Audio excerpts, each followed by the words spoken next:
untouchable, unstoppable. This is WIUR Sports Radio. Hi, I'm Robbie Basil. Hey, how you doing? This is Coach. I'm saying, And I hope Coach. you're enjoying This is Christian, and I'm Have here you with my ever wanted to partner call the Ant, biggest games, and the this biggest is moments, the biggest Seriously names of Black. Iona Athletics? Then the newly Ant, how are you doing founded today? WIUR Sports I'm good. Radio I'm good. is There's a little the place traffic to on the be. way in, but Launched in we're January ready to rock. 2025. Yeah, Our I'm goal sure is of to it. try I'm and get sure of it. broadcasters here at Iona an Well, opportunity these bills to is killing learn, me right here. succeed, Yeah, and they get a are. chance to be on air. Gotta pay the bills. From though. getting to call the gotta big pay 'em, moments at the gotta hack. pay 'em. Dinkins trying to go to the rack. Denied. Maybe we should let this just flow out for a second while it's doing what it do. To seeing the crack of the bat Yeah. at City Park. That's fine. Line drive into left field You around gotta third, respect the and it Bills. kicks away. The Gales are gonna win it in 10. We make those moments happen on our brand new WIUR Sports Radio platform on Mixer. If you're interested, feel free to reach out to me via email or to the rest of my e-board to join the club. We are WIUR Sports Radio, the new home of Iona Athletics. Now, back to the show on WIUR, Iona University Radio. All right. So we're gonna run this back real quick. This is Morty and Ant, and we're here with Seriously Black, our radio show about Harry Potter from our perspective. Way to fade out at the right perfect time. So yeah, I know you were saying there was a bit of traffic heading up here. Yeah. Yeah. It is what it is. It's the nature of New York, living in this area and having to cross the bridge at this time. Big Iona. Yeah. It's part of the The business. business. Yeah, gotta do what you gotta do. Yeah, so this week I'll start with our weekly profit. A new line of holiday merchandise inspired by Harry Potter, called the Christmas at Hogwarts collection has arrived at Universal Orlando Resort. Now, I'm not gonna lie, I'm letting the Potter faithful down, but I have to be honest with myself. I was in Orlando this weekend and did not go to Universal, and that's crazy work, and it's unacceptable, and it will not happen again. I mean, have you ever gone? No, my experience with Harry Potter is very much the books, the movies, but like I haven't had the time really to go and go to any of the action parks or anything like that, or even to the Cursed Child, which is over here in New York. I'm also a little wary of the commercialism of it. Yeah. Where it's like you go to a play, and I mean we all know how I feel about the Cursed Child. If you don't know how I feel about the Cursed Child, check out our previous episodes, and that'll give you a little bit of a hint, because I went light on them. Subscribe. Absolutely. But I'm not bending over backwards to go to the Cursed Child. I would like. I mean, I saw recently that I think it's Japan has like the biggest Harry Potter esque universe kind of action facility. I don't really go to adventure parks much. Me either. I'm not anyway. I guess that would be like a family thing. At some point. I do feel like it's something that we got to do. I mean, no, we got to give it's it something a shot. that we'll look into. Yeah. But I think that it's definitely more for giving children kind of that experience, and it has the nostalgia for the older adults. I kind of feel strange about being like a grown man just going up at a park, floating around. Yeah, Potterville. I think I need the wife and kids to camouflage my my. You know what's weird is that it's, from what I've heard, there's almost more adults than the kids in these things. No, for sure. Because I mean, we can afford it. Yeah. Oh, I know they come. I know they hitting for a bag. Oh yeah. I know they hitting. They knock you over the head. They knock you over the head. They $80. I already know. I already know how they coming. Not galleons either. Yeah. Nope. Cash dinero. USD. I need that. Yep. I already know how they hit. Yeah. You go in there like you're a Potter, you leave like a Weasley, boy. You leave crawling around your gringotts. Scrounging for change. Yep. Trying to get them last little Embarrass open your sickles. They got me. Yep. I already know how that's gonna go. Yeah, for sure. Cold band. Yeah. Maybe one day we'll get to it. Power Faithful. Maybe one day. You gotta pay some more bills first. Definitely got to pay a couple more bills. Yeah, for sure. So I don't know if you've seen this, but Warwick Davis is set to reprise his role as Professor Flitwick in the Harry Potter television series. I don't know if you knew that, but he also was what character? He was Flitwick and another character. Was he Griphook? He was Griphook. Yeah, I mean, but see, I mean, I know if you Warwick Davis is a very well-known, I believe the term is LP. Yeah, something like that. Shout out to my boy Tebow for educating me on that. Yeah, I ain't heard about him in a while, man. I'm just saying. I see him in that the he educated. I had to ask the question one day. He educated me. This is the socially acceptable. Warwick Davis is a very well-known little person who plays a lot of iconic roles. Yeah, really. The prominent roles. Wasn't he the Leprechaun? I believe he was Leprechaun as well. Really? Yeah. We might have to look that up. Yeah, I have to look that up, but I'm pretty sure he played and at least in some part installment. Definitely when I was growing up, I'm pretty sure it was Warwick Davis. But you know, there's several roles. I forgot the guy's name. He's played Mini-Me. I forgot his name. I think it's Vern something. Yeah. He also frequents similar kind of roles everywhere. Obviously, Peter how do you say his name? Dinklage from Game of Thrones has become but Peter Dinklage. Definitely Dinklage, yeah. Definitely Warwick Davis is among the titans of his particular typecast. Vern Troyer is the person that plays Mini-Me. Yeah. He is also I believe in the movies. He plays something in the movies, I think. In Harry Potter movies. Yeah, if you check his IMDb. Mm-hmm. But he's the point was that he's a prominent LP actor, if we're going to call it anything. Mm-hmm. So Warwick Davis is, I mean, again, among the titans in that. Mm-hmm. Mm-hmm. Sure, for sure. So it's definitely that they cool to be coming back, but like, who else will fill that gap? Who else are you gonna get? Who's not Warwick Davis? It's like you're not getting Peter. Well, I'm just saying you're gonna get someone who's not Warwick Davis, and then Warwick Davis is like just what on the sideline, like when they went to whoever the casting director is, when they are looking at we want Warwick Davis. Like it's really just a matter of if he wants to do it or not. Yeah.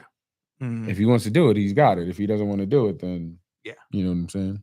Mm-hmm. That's really what it boils down to. Then you get next man up. Mm-hmm. Yeah, for sure. Yeah. So, is there anybody else you think that would be pretty cool for them to bring back that isn't a prominent, like obviously Harry and all them, but is there anybody you think would be like, hey, that'd be cool? I mean, when you're talking about this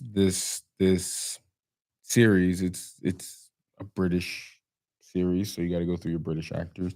Jason Isaacs is one of my favorite British actors, honestly. Yeah. From The Patriot, he did a remarkable job playing the Colonel in The Patriot. So I always like Jason Isaacs, even though Lucius Malfoy in the films wasn't necessarily a very prominent character. I mean, he has obviously speaking parts and such. Yeah. So if Jason Isaacs was wanting to come back and do something, anything really, felt his presence for sure. Obviously, Gary Oldman Yeah, Gary would be awesome in any role, in anything is great. Even though my favorite Gary Oldman role is Zorg from Sixth Sense, the Fifth Fifth Element. Element. Yes. Yeah, That's my almost Sixth favorite. Sense, yeah. That's my favorite. That's he's always amazing performance in that film. Yes, he's always that whenever I see him. Oh, Zorg playing Sirius Black. And then my favorite British actor is no longer with us, Alan Rickman. And it's crazy because like I know all these British actors, but I know them from something else other than Harry Potter. And they like Alan Rickman. This is gonna sound strange, but I loved him in Galaxy Quest. It's funny, but like he's almost playing Snape in Galaxy Quest. And so I love everyone loves Alan Rickman. You don't see Alan Rickman work and not like his work. So but anybody, I mean, I can't think of anybody else who's like it wouldn't stick out. Like you can't bring the big three back in any real way because it's just too much, it's too overpowering, you know. I think they wanted what is it? His name Rupert Grint is played Ron Weasley. Yeah, they wanted him to be. They wanted him to come back and play Mr. Weasley, and then even though I think he's of the two of them, he's done the least additional work. Yeah, of the three of them, excuse me, he's done the least additional work. So, but I just think that would. You think that could have worked? I think that could have worked. I think it's not a matter of it could have worked. Could it or could it not have worked? Like, what's the kid who played Draco's name? The one that Hermione's in love with. What? Well, Tom Felton. Tom Felton. Yeah, she actually really did. She had a big crush on him. Yeah, I was blanking on his name, but Tom Felton coming back as Lucius. See, I think that's a good fit. But you haven't really seen Tom Felton in too much else. He's in Cursed Shop now.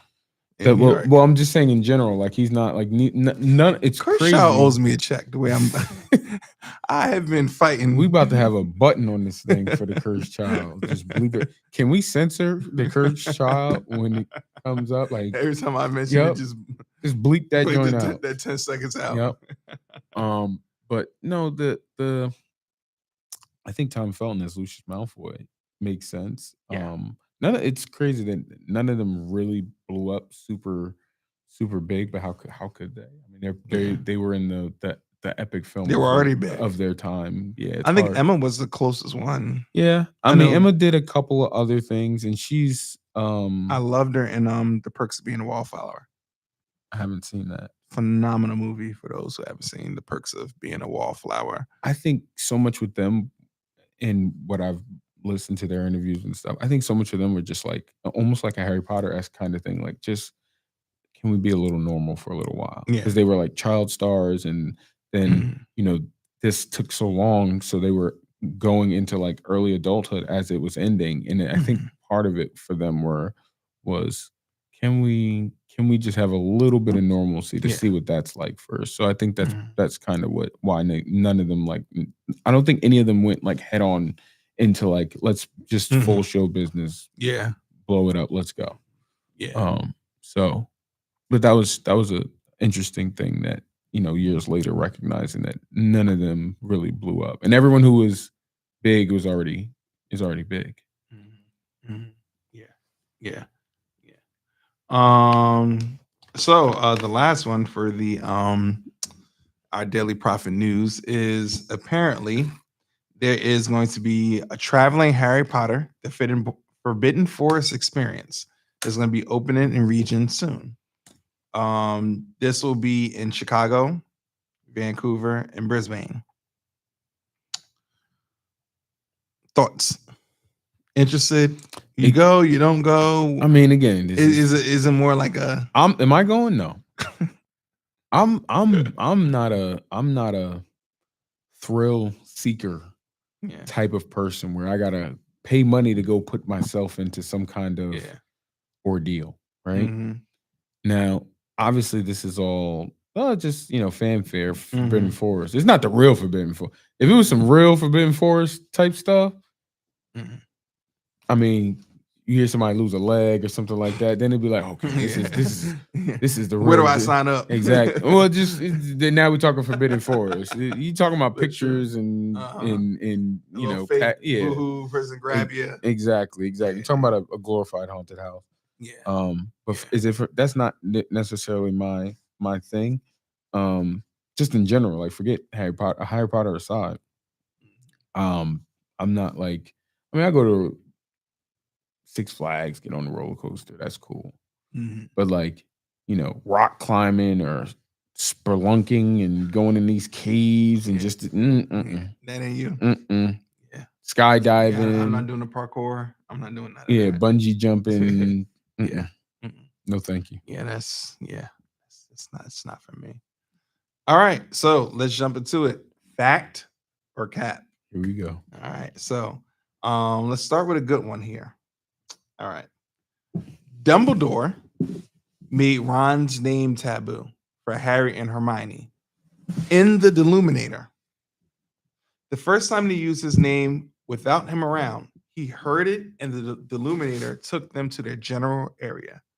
So as a result of him making his name taboo, it illuminates in the Deluminator. Fact, Cat, does it make sense to you? What do you think? I wouldn't.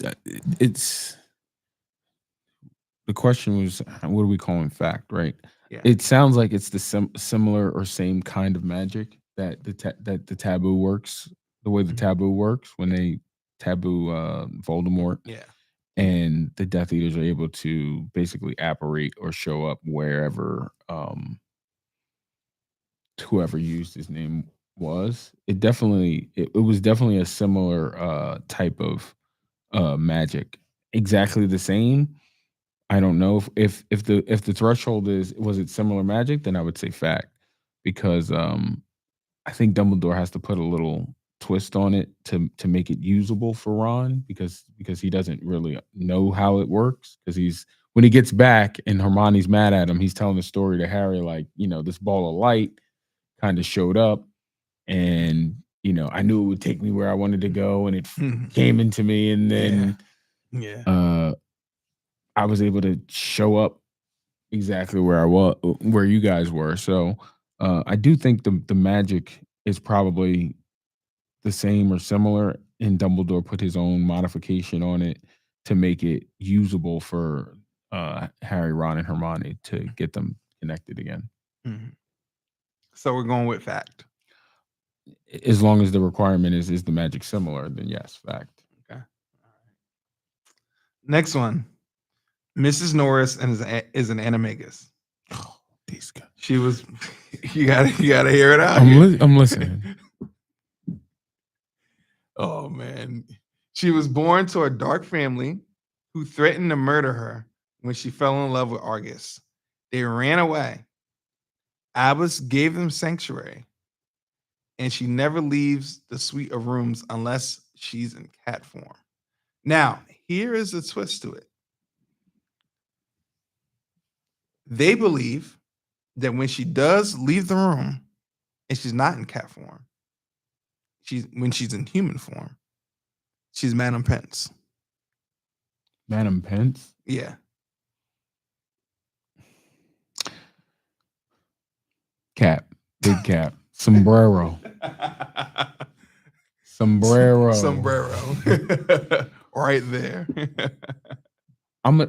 Again, this was one of the, it's like you find one of these every week where they just be, it's like everybody can't be an animond. First of all, to become an animondress, it is such a taxing process, and you have to be so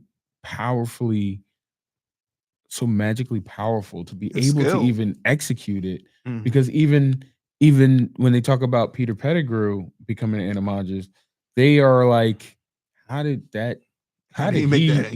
he pull that off? And they talk about or mention how he wouldn't have been able to do it without Sirius and James being able to like dragging him along, basically. Mm-hmm. So it's like, I mean, if you look at the witches and wizards who are confirmed animondress in the story, it's like they're all on some powerful level of magic. Like they all rank on the charts. So like one, if you're that powerful of a witch or wizard, you don't gotta stay nothing. That's Yeah. kind of the remarkable, or that's the why Peter Pettigrew was able to get low for so long, is because generally if you're a powerful enough witch or wizard to turn yourself into an animagus, especially at such a young age, Yeah. that You different. you don't need to be you're in the talented elite. Yeah. You don't need to be staying Mhm. your whatever your animal is. So the fact that Peter Pettigrew stayed the rat for so long, Mhm. that was like, oh, that can't be Yeah. Peter Pettigrew. It's He an been a rap anomaly. exactly. So this whole Hedwig is an animage. No. Now there are other things that this is my problem with these theories, that there's other ways that in this universe that people become animals. It's not just them being animagus. Like Nagini, as we know from Fantastic Beasts, starts out her story as a woman, as a girl, Mhm. and ultimately has the blood curse that turns her into a snake. So these theories that people are coming up with would be much more believable or easier to digest if they weren't just based on some random wizard being this super powerful entity that's just willing to remain an animal for such an extended period of time. So, like I said, sombrero, big cap. Awesome. All right, let's do the last one. Aberforth gave Felix Felicis to the Golden Trio before the Battle of Hogwarts. It gives luck to anyone who drinks it, and he believes, or the theory is, that allowed Harry and his friends to survive the Battle of the Astronomy Tower.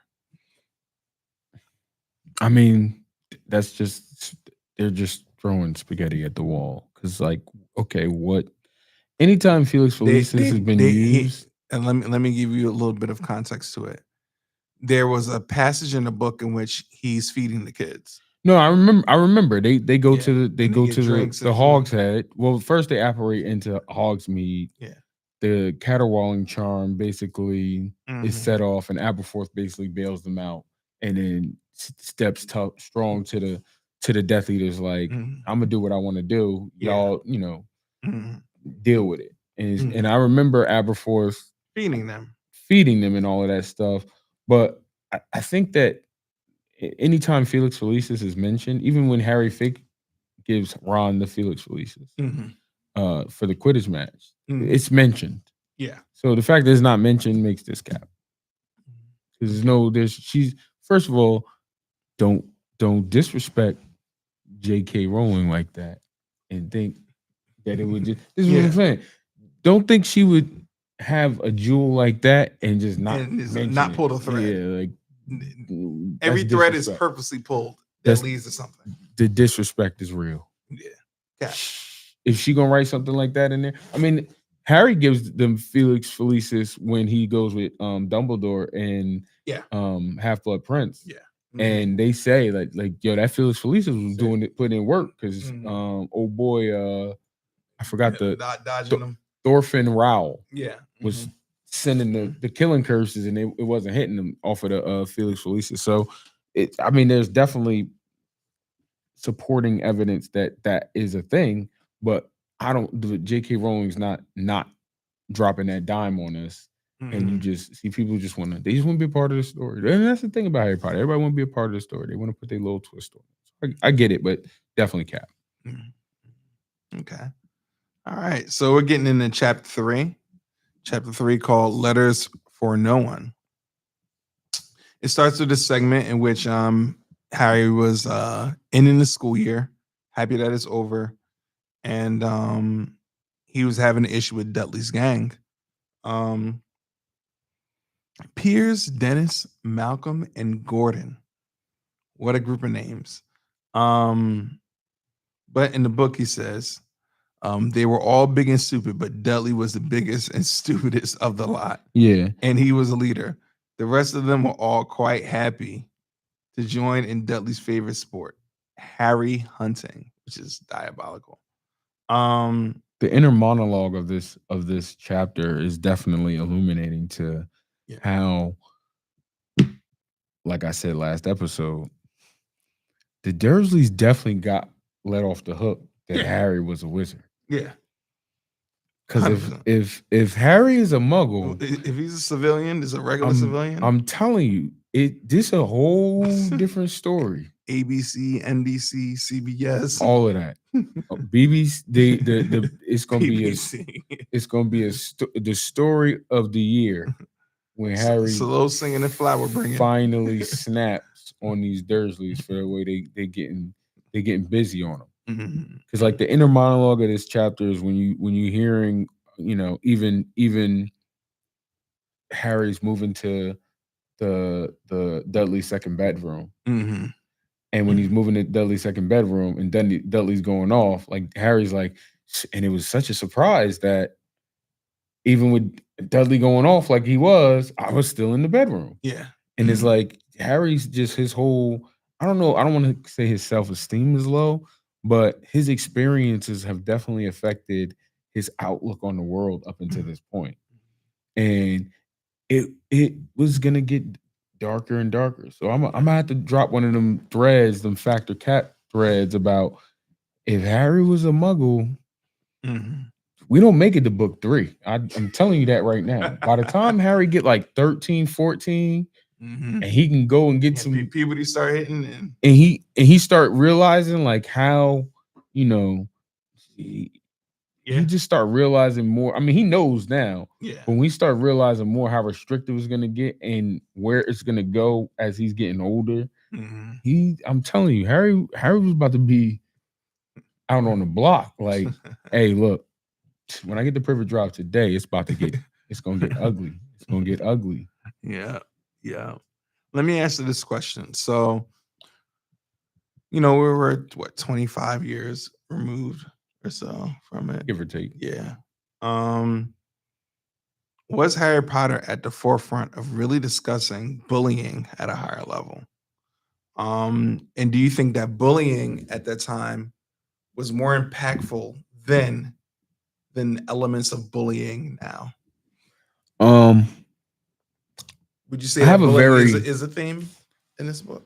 Is it a theme? I think I think in the initial part of this book, like for what J.K. Rowling is trying to tell us about Harry is that since that first moment that he was dropped off by Albus and McGonagall on Privet Drive, he's never truly been loved in a way that would make any young boy feel safe and secure. I think that's the story that Rowling is trying to tell us in these first 3 chapters. And the fact that he hasn't been loved and ultimately what his story becomes and the role that love plays in that story, I think that that's the juxtaposition that she's kind of trying to show. As far as bullying goes, I don't think it's a primary theme of the initial part of the story. Harry's definitely bullied. That's not a question. Yeah. He's bullied by Uncle Vernon. He's bullied by Aunt Petunia. He's bullied by Dudley. He's bullied by Dudley's friends. He's bullied by Aunt Marge. Harry's definitely bullied. Yeah. But that bullying is a component of J.K. Rowling showcasing Harry's absence of familial love in his experience with the Dursleys. So it's just a piece of the bigger puzzle. As it relates to the time of then and now with bullying, I think I have a very different perspective. I think bullying it comes in many forms and on some level is part of life. And I think that,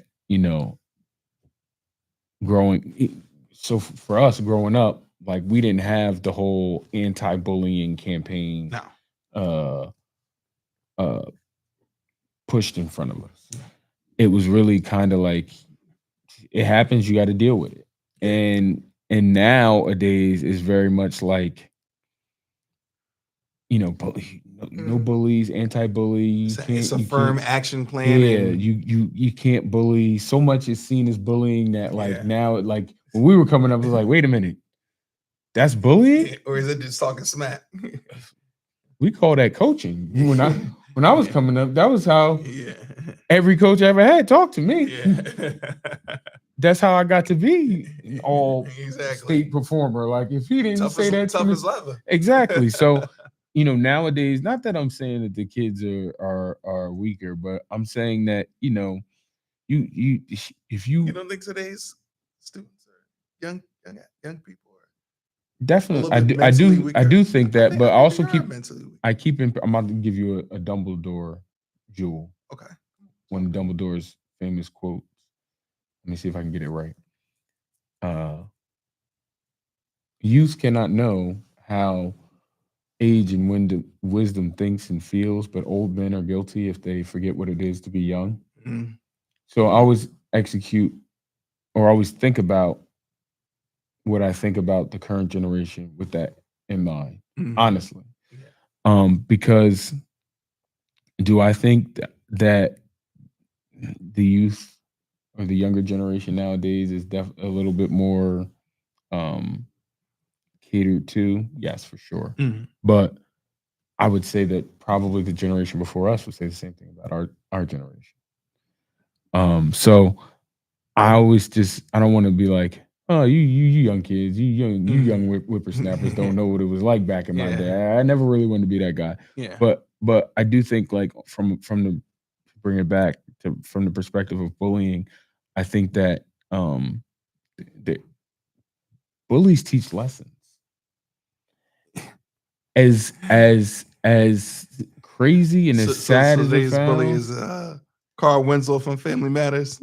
No, I'm just saying Aristotle. Bullies teach lessons and every life lessons that we get through life. Like we grew up, we played football. There's so much we learned and we took from playing football that you learn about life through the game. And there's some things that you can't learn in the classroom, and dealing with bullies is something that you need to learn. And there's so many, I can't tell you how many times, I'll be speaking to a young person about whatever ordeal they're going through, and they're like, and this happened, and I'm like, and they say it with such emphasis, like, and this happened, like I'm supposed to get a reaction out of it, and I'm just looking at them like, with the rest of it.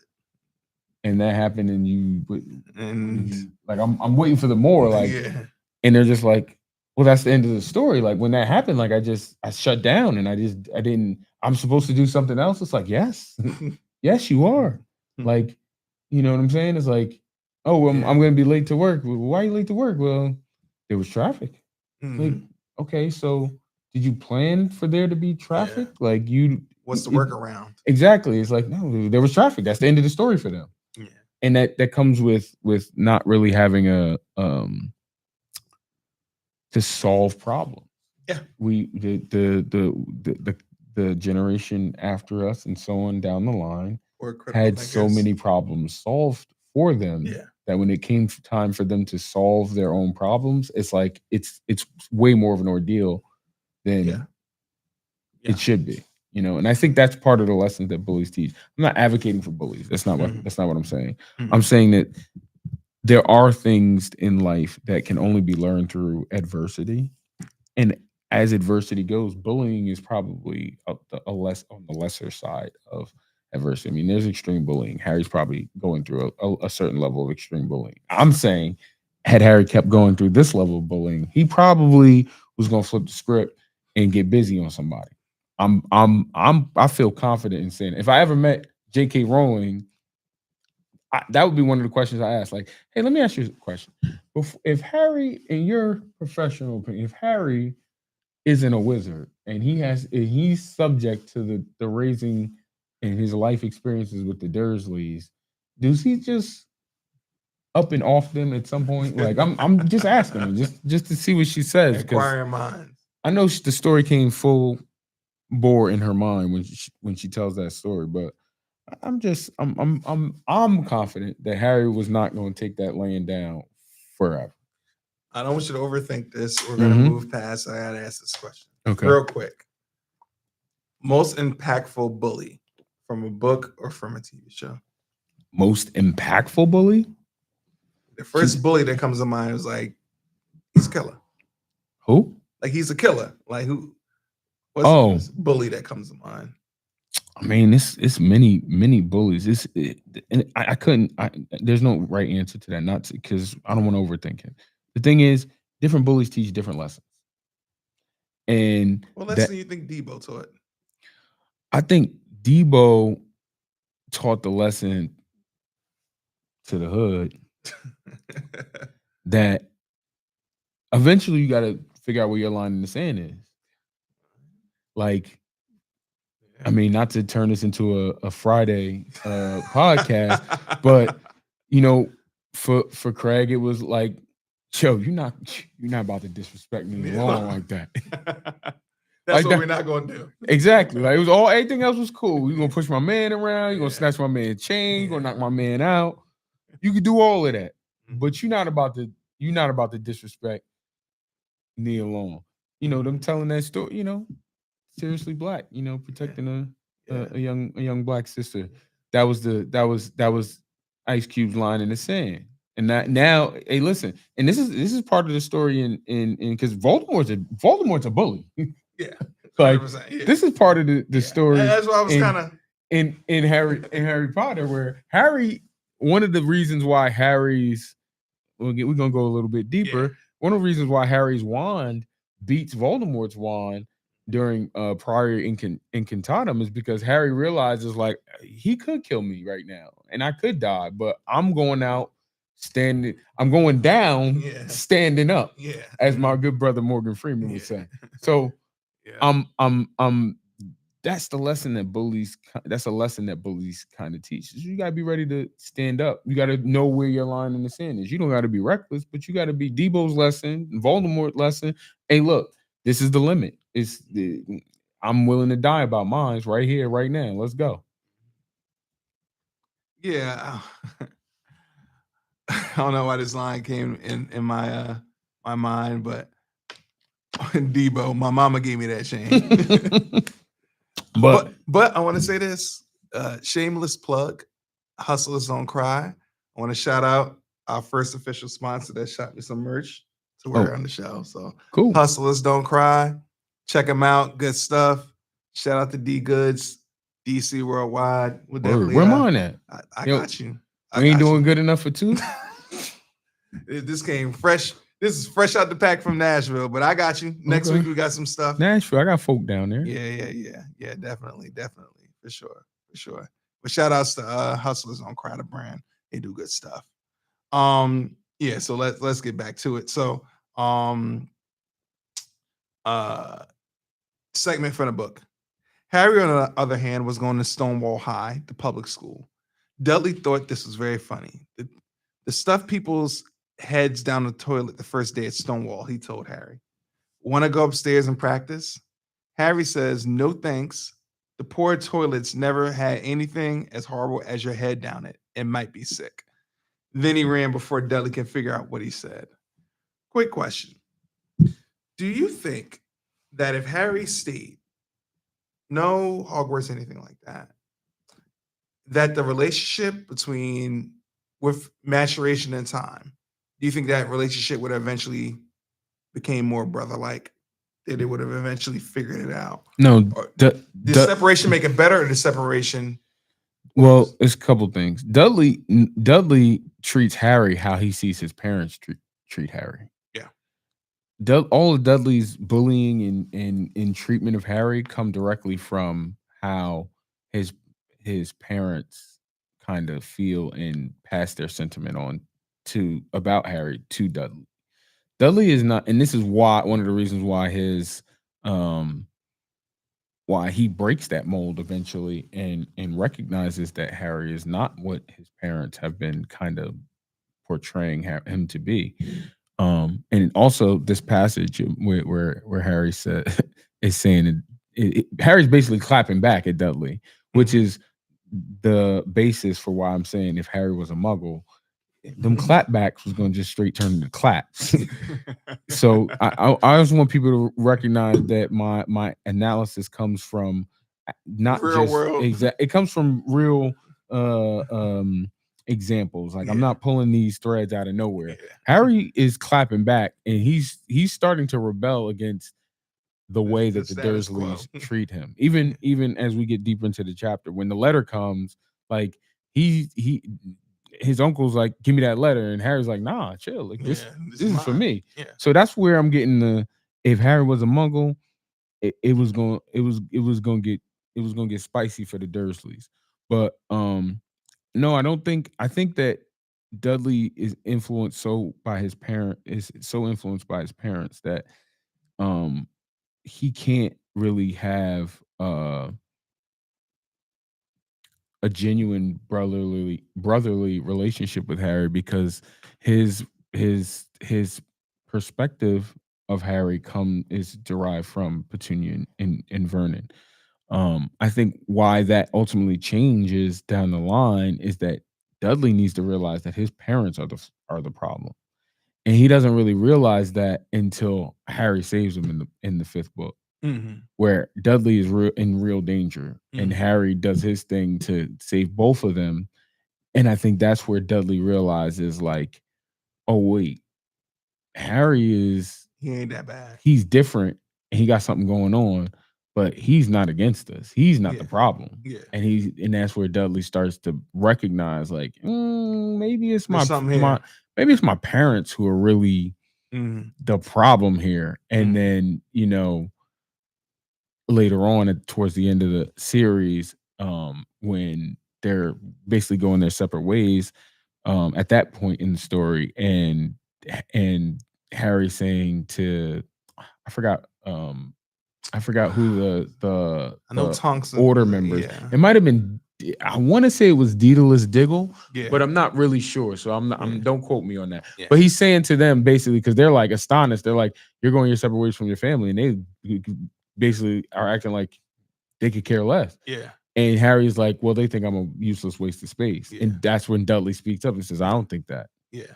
And I think that again, that was that said everything. The disillusionment from the point of Harry saving him up until that point where Dudley is realizing, like, it's really my parents who got this thing wrong. And even Harry reflects in the chapter that, oh, maybe the tea that was by my door wasn't a booby trap.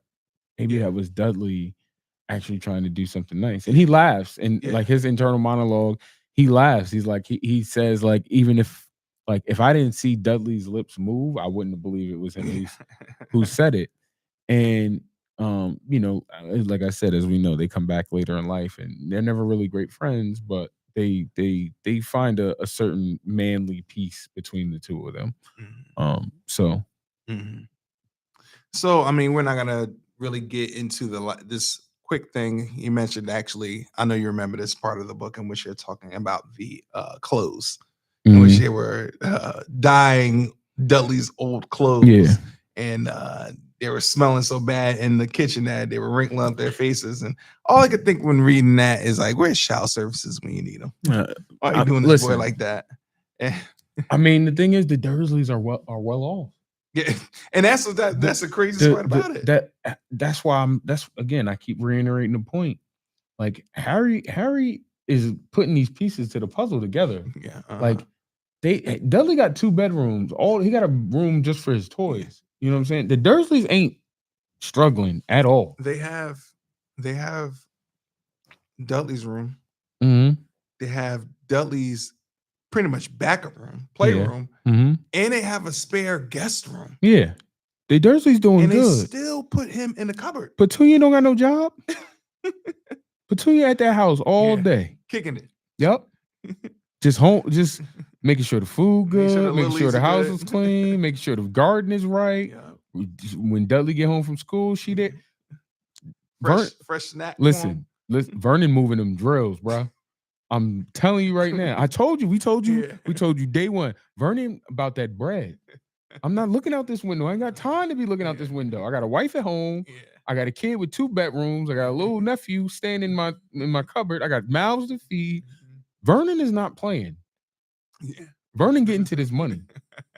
That's for sure. that's that one thing for certain. 2 things for sure. He about that Vernon cheddar. getting to this money. So, Yeah. but what I'm Yeah. saying is Harry knows this. Mm. Like you're not 10 years old looking around like, well, you know, they ain't missing no meals. Dudley's huge. Yeah. They not missing no meals. Yeah. And you dyeing my clothes in the sink? Like, y'all, the disrespect is real.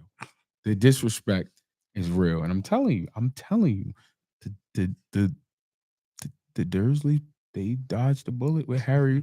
They should have been so happy that Harry was not gonna be with them for that much of the time because he'd have just been recognizing more and more. He'd just eventually he gonna snap. Eventually he gonna just be like, "Listen, I'm sick of this. Everybody got to go." That's it. And he got a little bit of magic he could do too. I mean, I can make all this DNA disappear, brother. The next passage in the book is when he finally sees the first letter. Brown envelope looked like a bill, a letter for Harry. He picked it up and stared at it. Yep. Yeah. And quick question, any interesting stories about mail privacy growing up? Because obviously they fight him over the mail. Real quick one here. And with social media today, do you think now more than ever, it's, for lack of better terms, more fluid or understanding when parents invade the privacy of the kid and take their mail and do things like that? When you look back at that. I was a good kid growing up, so I never really had like my parents like I never really had a need for privacy to that extent where it was like, oh, I don't want you in my room, or I don't want you. We grew up in seriously black homes, so you don't pay no bills around here. You ain't got no rights. Yeah, that's the iron gold standard of how I was raised. If I wasn't paying no bills, I don't have no rights. Privacy, what's mine, what's not mine. But I never really had that never really was a conflict growing up. Cause I mean, I wasn't really ever doing nothing that it's like, all right, you wanna come in my room? Come in my room. Like you're gonna see some video games getting played, you're gonna see some underwear on the floor. Like this is what it is. So as far as privacy goes, that wasn't something that I had a big struggle with. As far as other people though, I think I'm not a parent, but I think it's important for parents to be engaged in what their kids are doing, on whatever level that is. I think it's important for a couple of reasons. One, as a sign of love. When you're as a kid, when your parents are looking around and paying attention to what you're doing, you know that they care.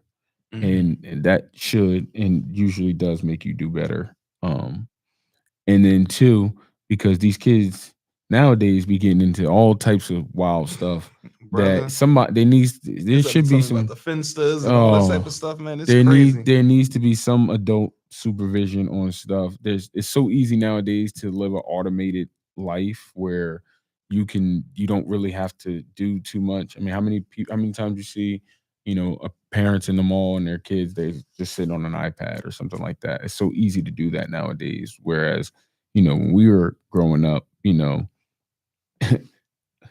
not to get too out of hand, but remember being a little kid and your mother could freeze you with a look.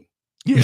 You'd be like, you'd be somewhere like you go into Walmart or something, you see the toy section, you're like, oh, I'm definitely going over there. And you get that look. Then we go ahead and get nothing. Don't touch nothing. You're not getting nothing. Don't even look at it. Don't look at nothing. Like it was a different time. But now, you go see kids on breaking iPad. Oh, my son got my phone and they're playing a game. And so it's so easy to disconnect from that parent child interaction, I definitely think probably more of it wouldn't be the worst thing in the world. As far as mail goes, I ain't never get no mail. You couldn't get no mail at my house if you wouldn't pay no bills. What you get in the mail that you have no mail? You have no mail. There's a great quote from Seinfeld. It's like all mail is bills, promotions, and junk mail, and it's like that's all that's in there. It's like postcard. Ain't nobody writing me. So I'd have been definitely like Harry. Like I get a letter like, oh, Aunt in the back room on the left. I'd have been looking at that letter the same way Harry was. Who writing to me? No, hold on.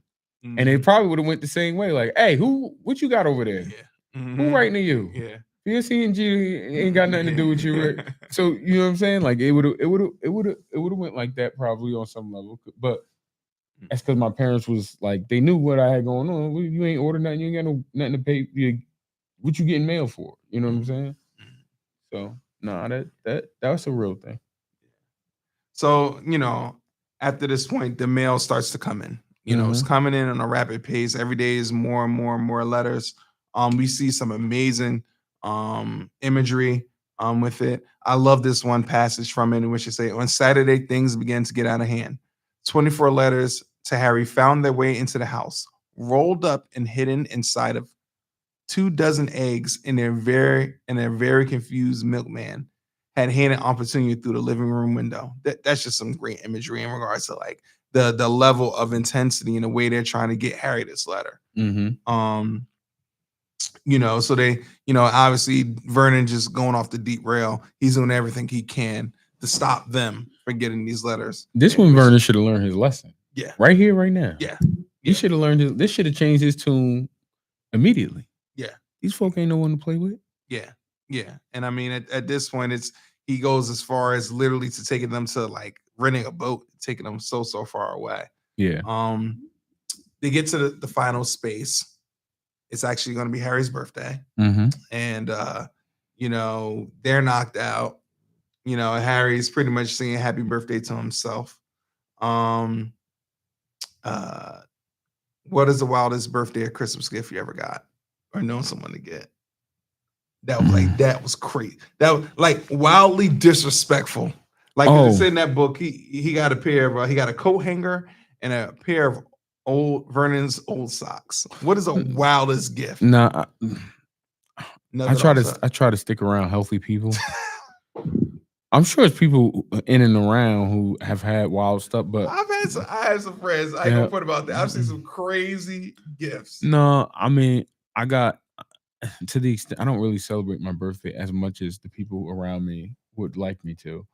I'm always trying to get to the money, but the people who are around me have always been very celebratory as it relates to birthdays. So I've had thankfully a good gift experience giving and receiving gifts from people, and for the most part, the people around me also the same thing. I haven't really seen nothing too crazy like that. I mean, like I said, Harry is going through like a certain level of villainy, childhood trauma, like intentional trauma. Like they're like intentionally inflicting a certain level of trauma on him, because he's different or whatever. So I think that he doesn't really know it because that's all he's ever known. But I think that he once he starts to experience the magical world, I think it starts to dawn on him, and it never really comes up again. But I think it starts to dawn on him like this is wild, crazy what's going on here. And at a certain point in the story, Harry gets to the point where he's just like, I'm done with getting pushed around by the Dursleys. Like enough's enough. Exactly. It gets crazy, but they're definitely pushing him around. Like they're definitely borderline tormenting this 10-year-old boy. Like it's crazy. Yeah. I think we experienced one of our first big end of chapter cliffhangers in the series, in which his birthday hits, and then there's the big boom. The whole shack shivered, and Harry sat bolt upright, staring at the door. Someone was outside knocking to come in, and this is when I feel like the book just goes completely This is when the story this when the big OG show up. Yeah, this is when the whole storyline it goes to like. Yeah, this is what I like to call in a story the hook. Yeah.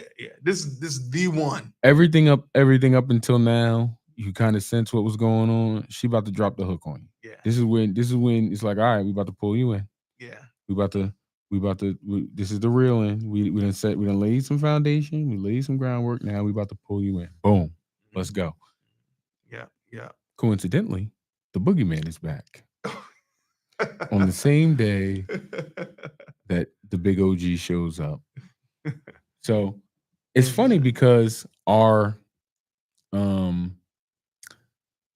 I was rereading this chapter, right? By the way, Fig is mentioned again in this chapter. Another jewel she drops in there to lay that foundation. It's not one time, 2 times, 3 times. It's several times before she pulls that rug. Yeah. But the thing about this chapter that jumps out to me when I was doing the reread was this is where the magic is gonna finally be explained. Yeah. Because up until this point, it's all magical realism. Like the letters, we don't know how they got in the house. He handed them through the window and they were rolled up in the eggs and but it's not really being explained at all how it's coming to pass. Yes. It's just like it happened. This is what it is. Deal with it. This is the turning point from magical realism into there's going to be some exposition about the what actually is going on. And it is exciting because, like I said, I call this is the hook, because this is when you 3 chapters in, you've been reading, you're paying attention, and now you're like, okay, something's going on. What's going on? Something's going on. Something's going on. Something's going on. And now you're gonna finally get your okay. This is what you were right. This is what's happening. So that was something that was, as I'm paying attention to story structure and storytelling and why her work is so powerful in the way she's telling the story. Like I said, she's given the time to lay the groundwork to let things go on so that you as the reader can experience and appreciate it when the payoff comes. And you're 3 chapters into magical realism before, all right, we're going to explain what this is all really that's going to happen. All right. So we're going to wrap it up real quick. All right. 10 seconds, quick answer. Who won the chapter? Who won the chapter? Well, Harry's gonna win the rest of the. Yeah. So we're going with Harry. I'm saying who else gonna win? Because I mean, really, the Postal Service, they was getting all that. I'm sure they was collecting something. On that free quan. Yeah, they was getting some. So the British Postal Service won because they was getting that guap off of all of these letters, millions of letters. Yeah, exactly. That's who really won. But Harry, if you're talking about the characters of the story, that's funny. All right, guys. That's it. We're gonna wrap it up. We will see you guys next time. Have a good one.